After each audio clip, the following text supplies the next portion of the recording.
Hello mga ka-Rachel, mapagpalang umaga sa inyo. Ayan, dahil ngayon ay gagawa tayo ng ref magnet. Sa mga gustong umorder, pwede na kayong umorder sa akin ng ref magnet. Ayan, for sample, gumawa ko ng ref magnet para sa mga teachers ni Sander. Dahil tapos ng taon, maganda yung meron tayong remembrance para sa mga teachers ni Sander na yung grade 4. Ayan. So, gumawa ako niyan. 'Di ba? Ang sarap palang gumawa ng ref magnet. So, sa mga gustong umorder, nag-a-accept na po ako ng orders ng ref magnet for all occasions. Murayta lang po yan. PM nyo na ako sa mga prices. Meron na rin tayo garlands. Tapos may mugs na rin tayo.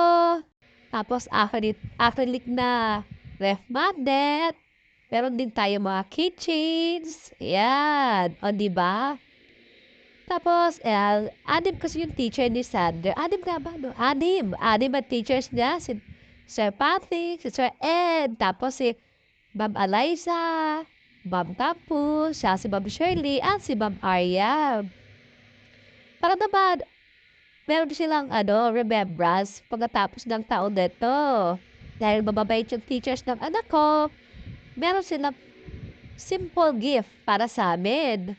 Ayan, di ba? Ang ganda. Tapos, pero para hindi siya mag-fade, kailangan meron siyang top sticker, photo top sticker, ayan.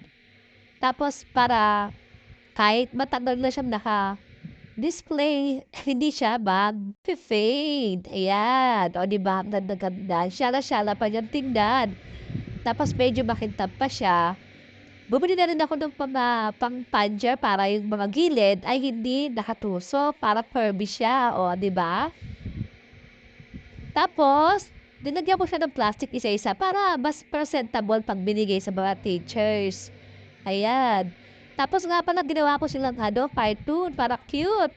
Sino uso ngayon na ginagawa siyang cartoon? O, di ba? Ang ganda-ganda. Ang cute nila. Para silang mga Ghibli ba yun? Ghibli?